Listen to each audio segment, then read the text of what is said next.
오늘의 말씀은 출애굽기서 5장 1절에서 9절까지의 말씀 다 함께 합독하십니다. 그 후에 모세와 아론이 바로에게 가서 이르되 이스라엘의 하나님 여호와께서 이렇게 말씀하시기를 내 백성을 보내라. 그러면 그들이 광야에서 내 앞에 절기를 지킬 것이니라 하셨나이다. 바로가 이르되 여호와가 누구이기에 내가 그의 목소리를 듣고 이스라엘을 보내겠느냐. 나는 여호와를 알지 못하니 이스라엘을 보내지 아니하리라.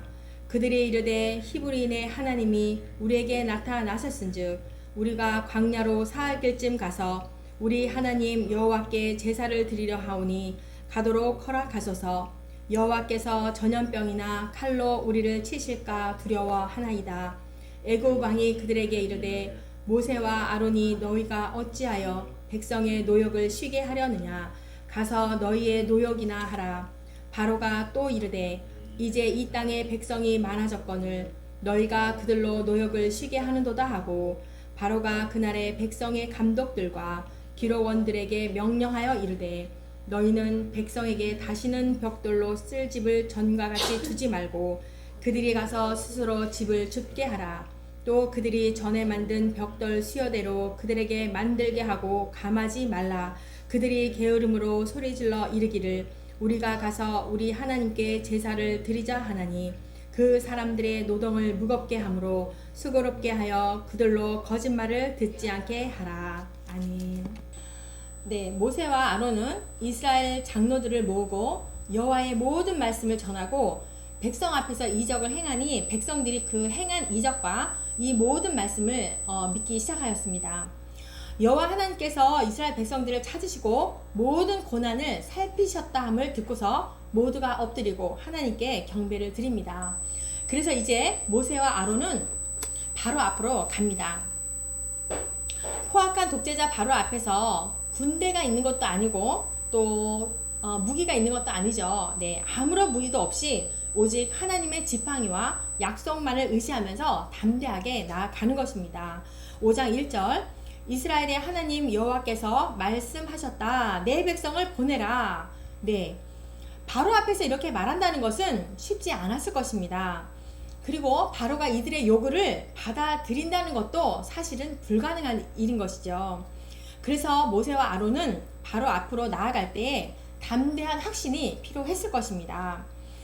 더군다나 어떠합니까? 40년 전에 애굽인을 죽였던 모세로서는 생명의 위협을 가지고 감수해야만 했을 것입니다.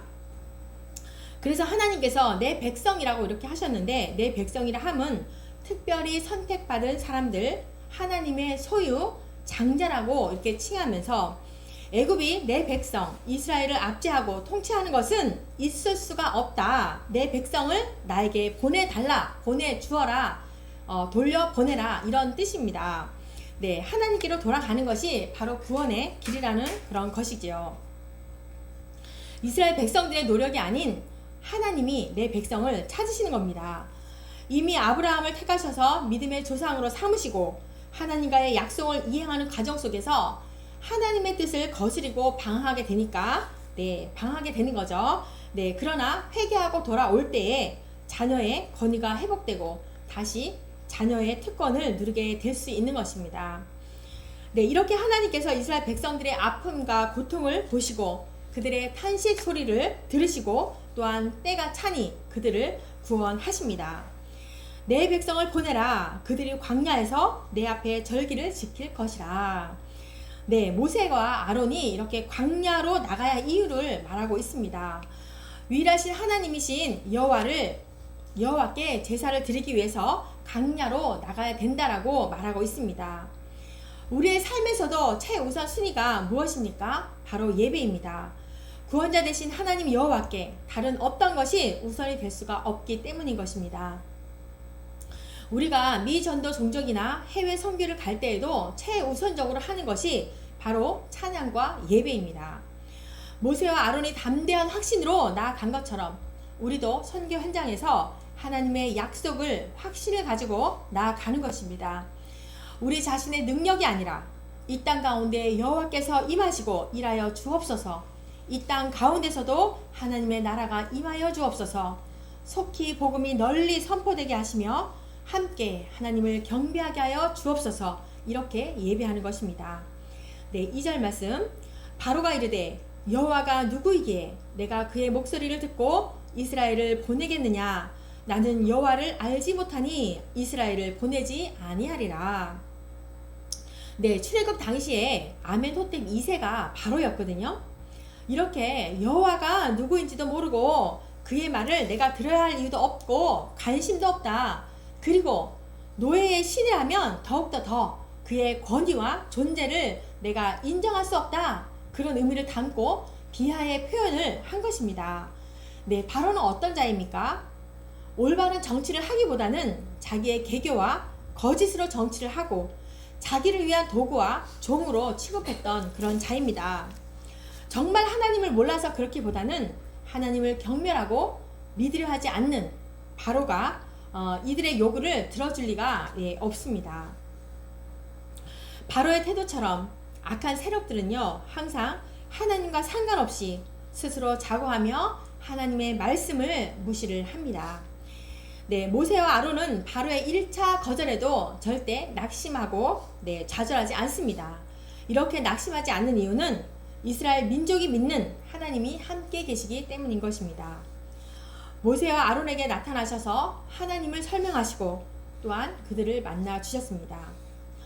히브리인의 하나님은 창조의 역사와 섭리의 역사와 말씀을 통해서 인간에게 하나님의 뜻을 전하십니다. 또한 하나님은 의로우시고 전지전능하시고 이 세상의 주관자이시기 때문에 우리는 마땅히 하나님 말씀에 순종해야 하는 것입니다.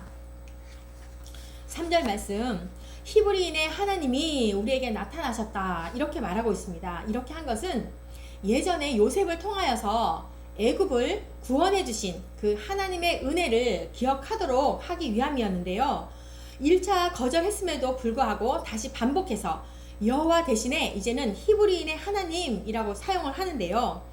애굽인들 사이에서는 이렇게 하나님이 어떤 분이신지를 알고 있었어요. 네, 그래서 이 하나님이 어떤 이적을 행하셨던 그런 분인지를 바로 이 바로에게 알게 하기 위함이었던 것입니다. 그리고 광야로 사흘 길쯤 가서 우리 하나님 여호와께 제사를 드리겠다. 그렇지 않으면 전염병과 칼로 우리를 치실까 우리를 두렵다. 이렇게 말씀을 하죠. 사흘 길쯤은 고센 지역에서 시내 산까지의 거리인데요. 바로에게 광야에서 우리가 희생 제사를 드려야 하는 이유를 이렇게 말하고 있는 거예요. 우리가 하나님께 희생 제물을 드리지 않는다면 벌을 내리실 뿐만이 아니라 너와 그리고 너의 종까지도 모두 잃게 될 것이다. 하나님의 이런 심판을 피하려면 하나님을 섬겨야 하고 온전한 희생 제물로만 가능한 것인데 그것을 부인하는 자들은 전염병과 칼로 인하여서 징벌하실 것이다. 이렇게 말씀합니다. 모세는 애굽 왕께 나아가서 이스라엘 백성들의 이 처지를 설명하면서 담대하게 하나님 말씀을 전하고 있습니다. 그런데 오직 바로의 관심은 어디에 있습니까? 바로는 이스라엘 노동으로 인하여서 경제적인 유익에만 얻은 사람이기 때문에 모세의 말이던 하나님의 말씀이던 올바로 들을 수가 없습니다. 자기의 욕심으로 낳은 영적인 어두운 귀머거리인 것입니다. 그러니 바로는 화를 내면서 분노를 하는 거죠. 네, 성경은 말합니다. 부를 누리지 말라고 하는 것이 아니라 부도 하나님의 것이니 하나님의 영광을 위해서 사용하라고 말씀하십니다. 자기의 욕심과 욕망으로 쓰인다면 영적인 장애이기 때문에 진리를 들어도 듣지 못하고 화를 내고 분노를 내는 것입니다. 나의 영광이냐 하나님의 영광이냐 잘 분별하셔야 하는 것입니다. 모세의 간곡한 진언에도 바로는 자신의 죄가를 참여할 기회조차도 갖지 못하고 하나님이 주시는 기회를 거부하는 것입니다. 인간을 창조하신 하나님은 이스라엘 백성뿐만이 아니라 모든 이들을 사랑하십니다. 그러나 바로는 매우 교만하고 교활하기 때문에 하나님을 믿지 않고 또한 이방신을 믿는 자였기 때문에 자신의 죄를 짓는 기회인 줄을 알 수도 깨달을 수도 없습니다. 이스라엘 백성이 노동을 통해서 얻어낼 경제적인 유익에만 바로에게는 관심이었기 때문에 하나님의 말씀은 아무 소용이 없었습니다. 도리어 바로는 모세의 말을 듣고 반성은커녕 이전보다 더욱 심하게 노역을 강요합니다. 재료를 주지 않고 스스로 주어서 이전과 같이 만들라고 억지 명령과 더욱 심하게 이스라엘 백성들을 탄압하고 창치를 합니다. 때가 차면 하나님이 심판을 내릴 줄을 바로는 알지 못하니까 광적인 폭압을 진행하고 있는 것입니다. 그 결과로 그에게 돌아간 것은 무엇입니까? 하나님의 철저한 심판만이 따르는 것입니다. 이스라엘 백성이 하나님께 드리는 제사는 그들의 신앙이고 매우 중요하고 귀한 것입니다. 그런데 바로는 예배드리는 행위조차도 용납하지 못하고 오히려 모여들어서 모반을 꾸밀까봐 두려워서 오직 노역에만 전념하도록 강요를 합니다. 바로의 이 모든 것들은 하나님을 알지 못하는 무지에서 오는 영적 교만이고 영적 장애인 것입니다. 하나님은 모든 역사를 주관하시는 창조주이시며 하나님의 전능하심을 몰랐기 때문에 바로는 이렇게 서슴지 않는 이런 행동들이 나오는 것입니다.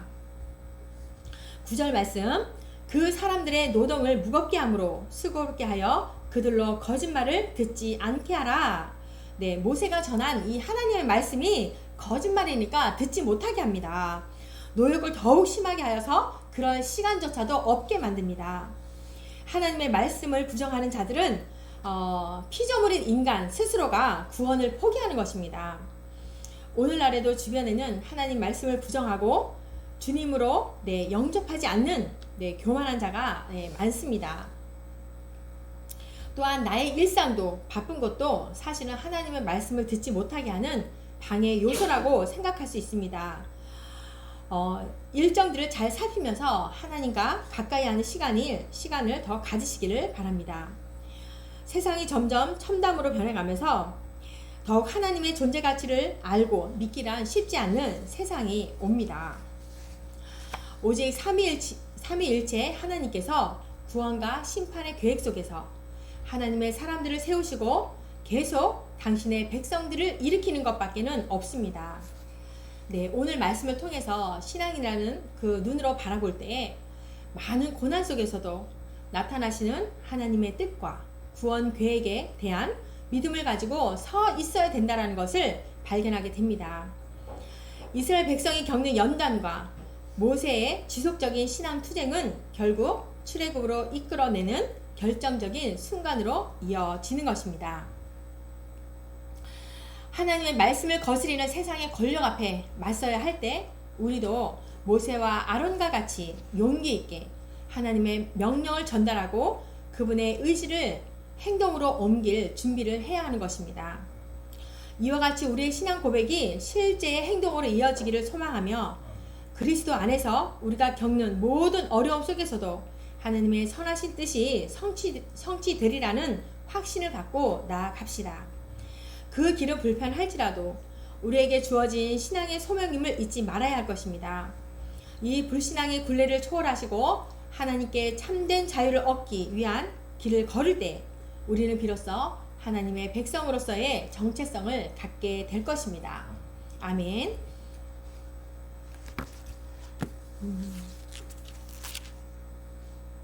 기도합니다.